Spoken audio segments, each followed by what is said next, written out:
Chers téléspectateurs, bonsoir et bienvenue. Aujourd'hui, Question d'existence va vous plonger au cœur d'un enjeu crucial pour le développement et la stabilité, la gestion foncière.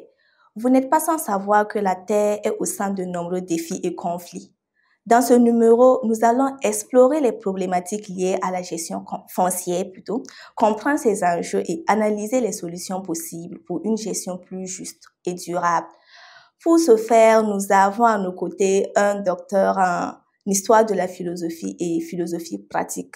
Et justement, sa thèse de doctorat a porté sur ce sujet. Il s'agit de Dr Kassoum Nana. Bonsoir, docteur. Oui, bonsoir. Merci d'avoir accepté notre invitation. Merci pour l'invitation. D'accord, docteur. Quand on parle de gestion foncière, on voit bien évidemment la terre. Oui. Qu'est-ce que la terre représente dans l'imaginaire humain et philosophique? Oui.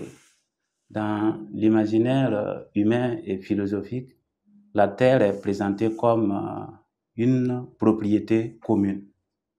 Par exemple, dans le traité du gouvernement civil, John Locke dit que la terre est un don divin. Donc, c'est pour dire que c'est Dieu qui a donné la terre en commun au genre humain.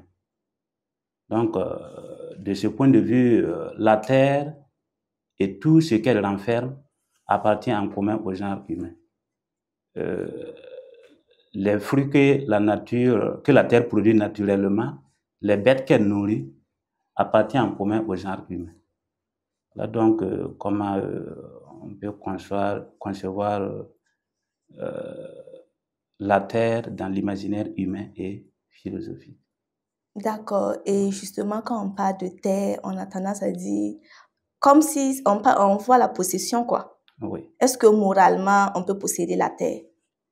Posséder tel, on dit par exemple, je possède telle parcelle, je possède tel nom loti. Est-ce que moralement même, est-ce que ça se dit? Oui, de point de vue moral, on peut posséder la terre. Bon, j'ai fait le cours toujours à celui qui parle de la terre, la propriété foncière, notamment John Locke. Il dit que par le travail, l'homme peut devenir le propriétaire légitime de la terre. Donc, si moralement, il n'occupe pas la terre au-delà de sa propre capacité de travail, il possède moralement la terre.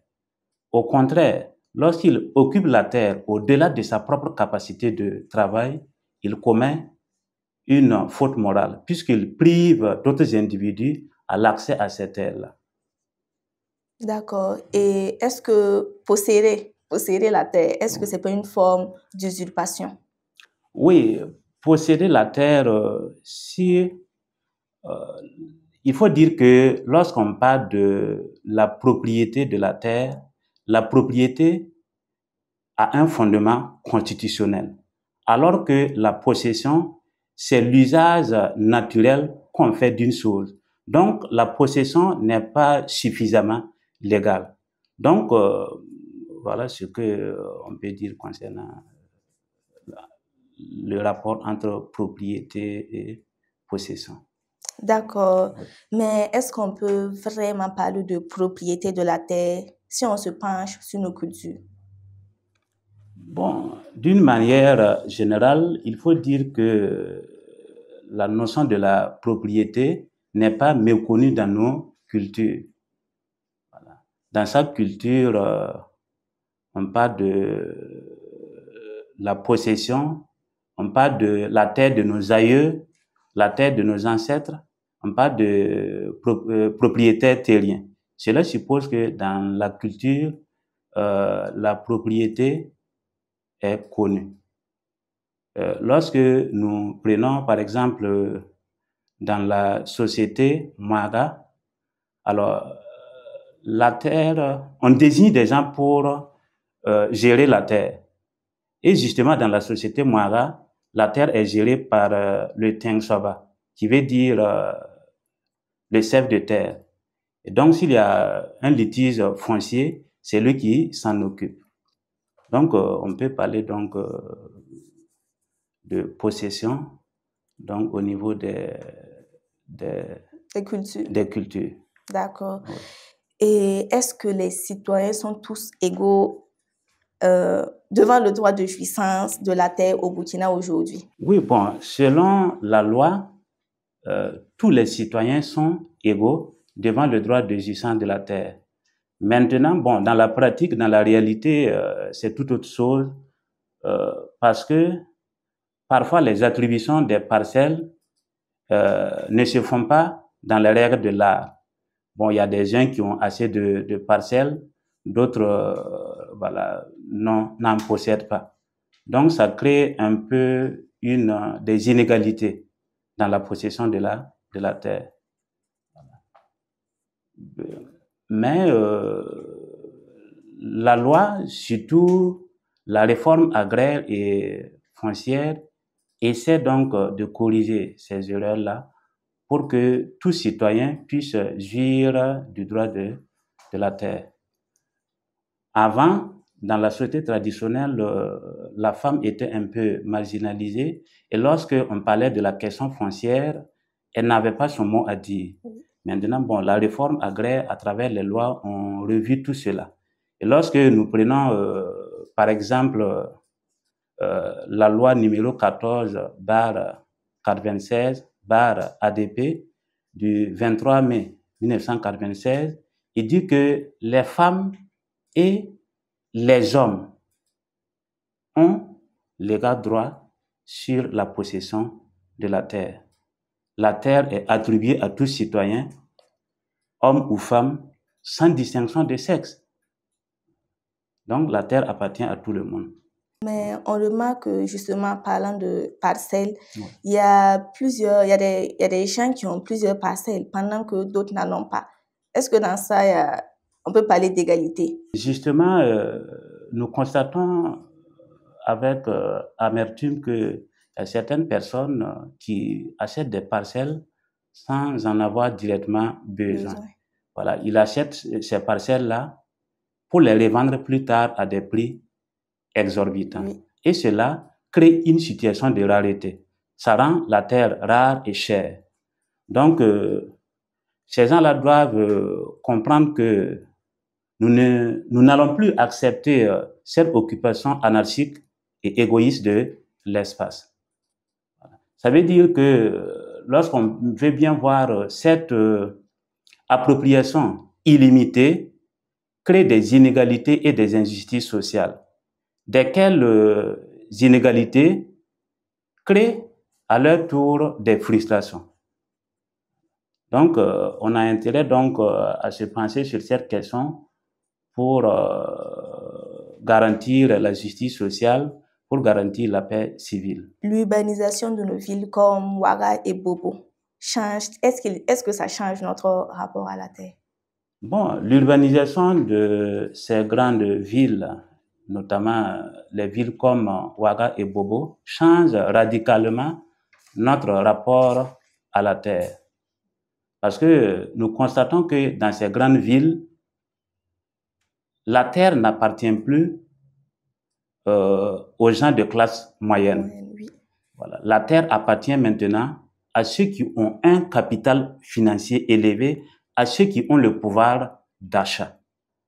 Donc, de ce point de vue, on peut donc trouver des méthodes pour limiter donc la possession de la terre. Voilà. Parce que nous voyons que à Ouagadougou, par exemple, il y a des parcelles qui coûtent 15 millions, 20 millions, 30 millions. Certaines sociétés immobilières qui morcellent la terre, qui les revendent à des prix très exorbitants. Donc, parfois, quand je vois des parcelles de 15 millions, 20 millions, 30 millions, 300 mètres carrés, 400 mètres carrés ou 500 mètres carrés, parfois même 200 mètres carrés. Moi, je me demande parfois, il y a de l'or dedans ou quoi? Oui.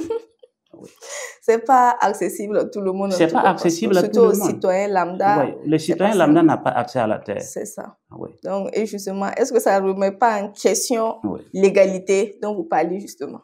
Oui, mais justement, ça remet en question l'égalité. Bon, c'est comme j'avais indiqué, La loi dit que nous sommes égaux, mais dans la pratique, c'est tout à fait différent. Voilà. C'est comme je l'avais indiqué, l'attribution des parcelles ne se font pas, les attributions des parcelles ne se font pas dans les règles de l'art. Voilà. Les gens ont beaucoup de terres, d'autres, malheureusement, n'ont même pas voilà, de portion de terre. D'accord. Et vous parlez justement de sociétés immobilières. Oui. Et concernant ces sociétés-là qui payent des terres, on va dire des parcelles, qui en font des maisons et les revendent, qu'est-ce que vous en pensez? Bon, moi, je pense que bon, c'est le moindre mal qu'il faut accepter. Voilà. Parce que l'attribution des parcelles là, on devait tenir compte de tout le monde. Voilà. Mais lorsqu'il s'agit des sociétés immobilières, il n'est pas donné à n'importe qui d'avoir accès à la terre. Alors que parfois, les attributions qui se font dans les mairies, bon, ça permet aux citoyens lambda d'entrer en possession de sa parcelle. D'accord, donc en gros, les parcelles sont chères et les maisons aussi que les sociétés immobilières construisent aussi sont chères, pas du tout accessibles aux citoyens lambda. Évidemment, lorsque nous voyons les maisons construites par les sociétés immobilières, bon, 10 millions, 15 millions, 20 millions, quel type de travailleur, quel type de fonctionnaire honnête? Si on est honnête, est-ce qu'on peut avoir vraiment accès à ces logements? Voilà. C'est justement cela même qui encourage la corruption. Voilà. C'est là qui encourage la corruption. Chacun veut posséder la terre et malheureusement, il sert à la tentation du mal, à la corruption, ce qui n'est pas donc bien pour notre pays, pour le développement de notre pays. On parle de parcelles et concernant les non-lotis. Pendant que d'autres sont dans des parcelles, d'autres sont dans des non-lotis. Ce ne sont pas les mêmes conditions de vie. Donc, bien vrai que les citoyens n'ont pas le même niveau de vie, mais est-ce que là aussi, il n'y a pas, on peut dire, une injustice dedans? Oui, bon, il faut dire que pendant des années, on a laissé la plaie se prendre des puits, j'allais dire, exprimer ainsi, ce qui fait qu'il est devenu difficile vraiment de trouver des solutions fiables à ces problèmes-là. Donc, ce qu'on peut faire peut-être pour ces zones-là, c'est peut-être viabiliser pour leur permettre voilà, de construire. Voilà. Ou du moins, si on limitait le nombre de parcelles que chaque individu est en droit de posséder, presque tout le monde pouvait avoir des parcelles. Et aussi, dans les non-lotis, on remarque que les maisons sont très coincées. Souvent, même la voie pour pouvoir traverser, même une voiture, même c'est pas sûr qu'une voiture peut passer. Contrairement aux parcelles. Bon, justement, il faut dire qu'on a laissé les gens faire pendant longtemps. Et ceux qui sont parfois même dans les non-lotis, bon, c'est parfois dans les non-lotis, si vous faites un recensement, vous allez voir qu'il y a vraiment des citoyens honnêtes. Voilà. Il y a des citoyens honnêtes. Ils se contentent de ce qu'il a. Il essaie de vivre sa vie. Alors que malheureusement, voilà, d'autres, voilà, parce qu'ils cèdent à la corruption, sont dans le bonheur. Raison pour laquelle, justement, nous plaidons à ce qu'on instaure, voilà. Il y a déjà la justice sociale, mais il faut qu'on mette un accent particulier là-dessus.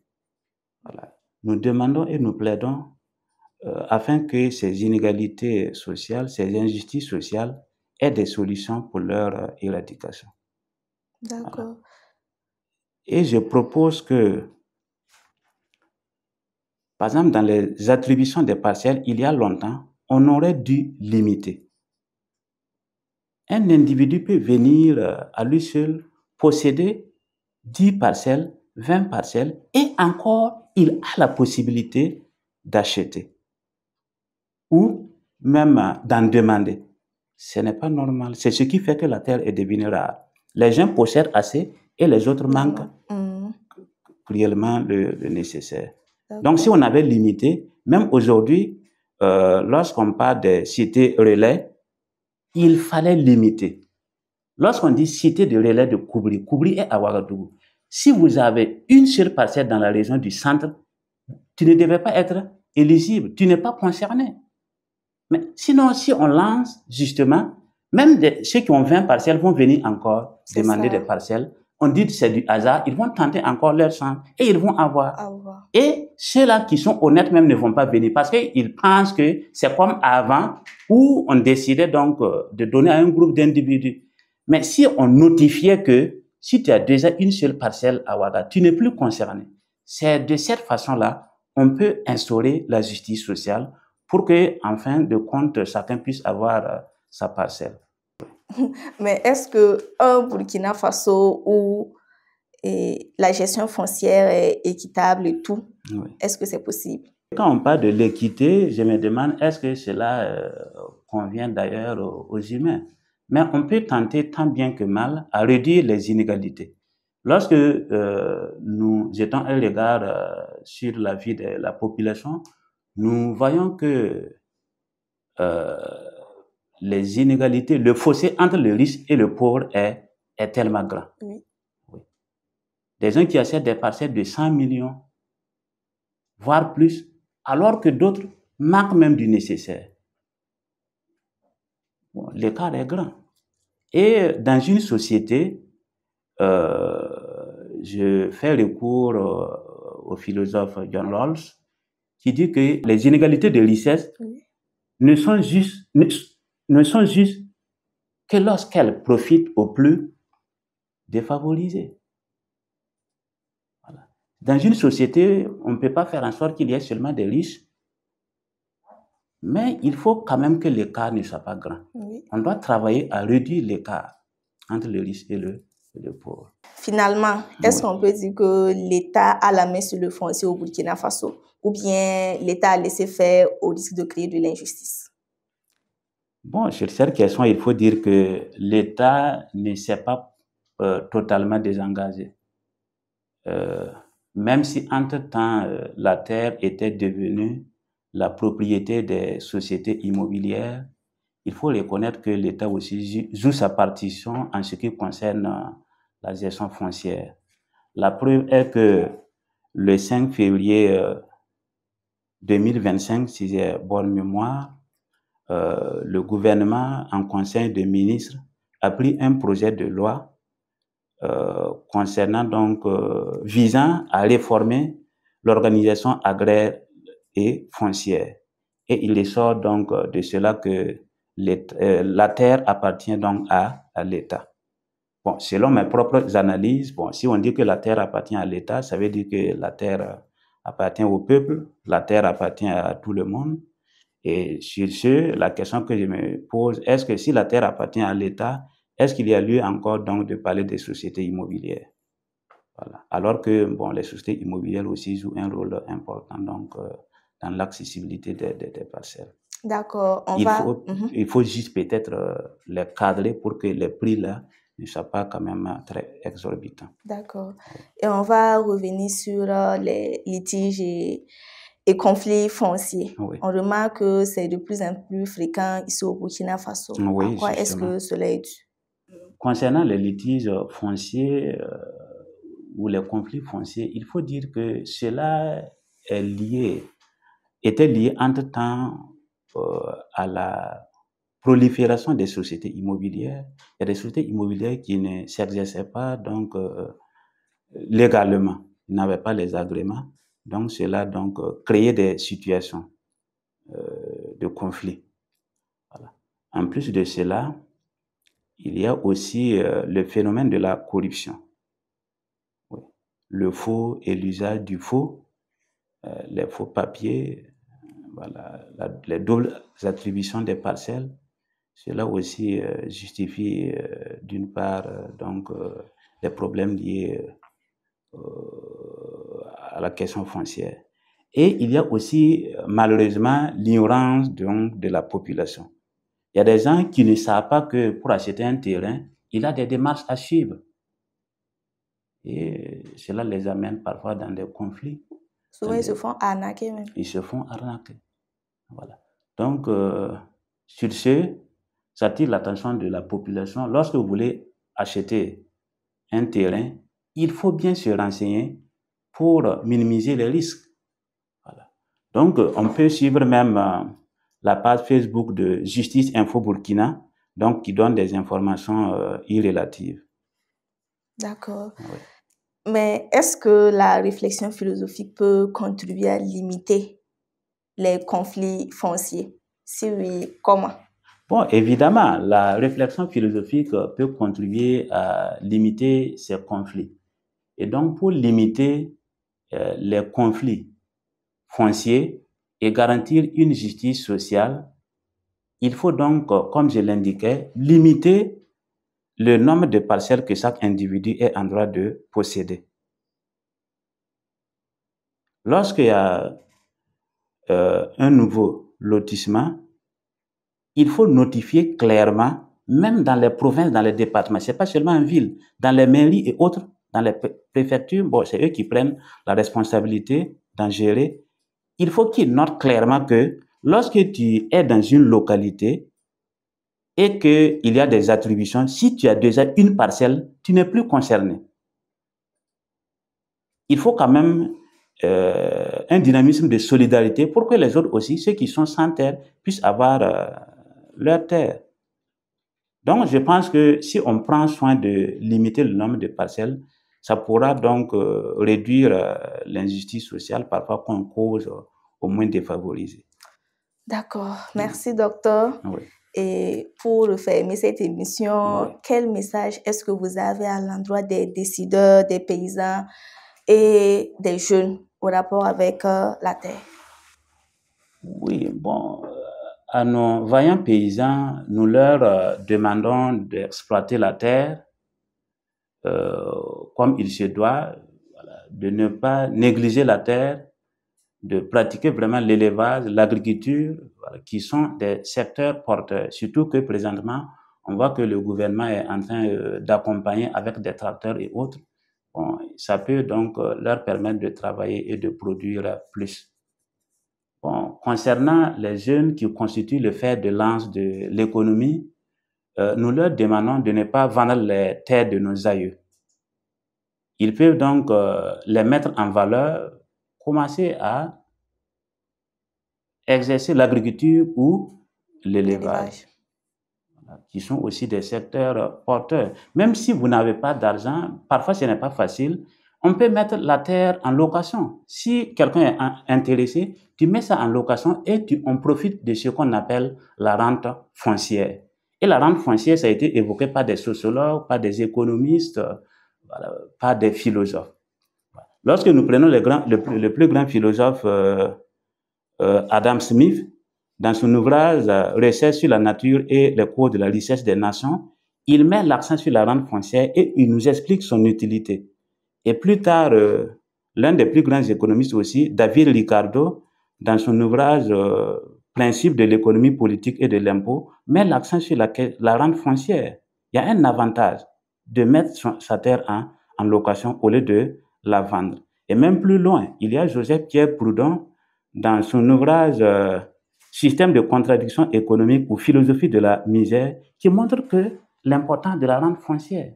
Et plus tard, Karl Marx, dans son ouvrage manuscrit de 1844, il met l'accent sur la rente foncière.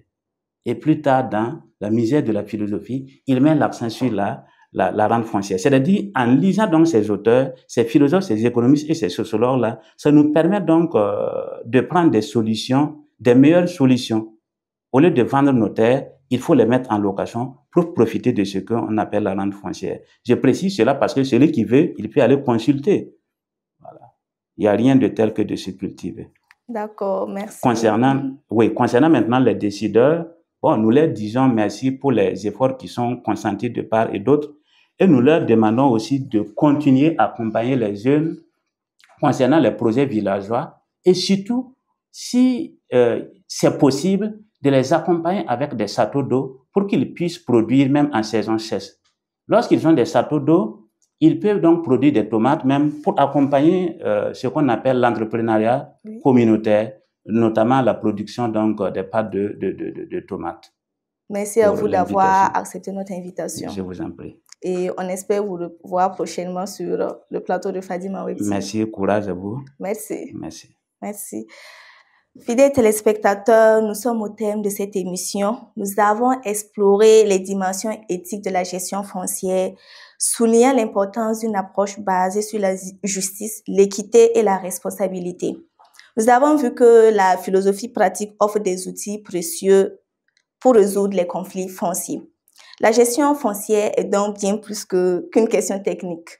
C'est un enjeu fondamental pour la construction d'une société plus juste et équitable. Il est essentiel de continuer à débattre, à réfléchir et à agir pour que la Terre soit un espace de partage et de développement pour tous. Bye bye.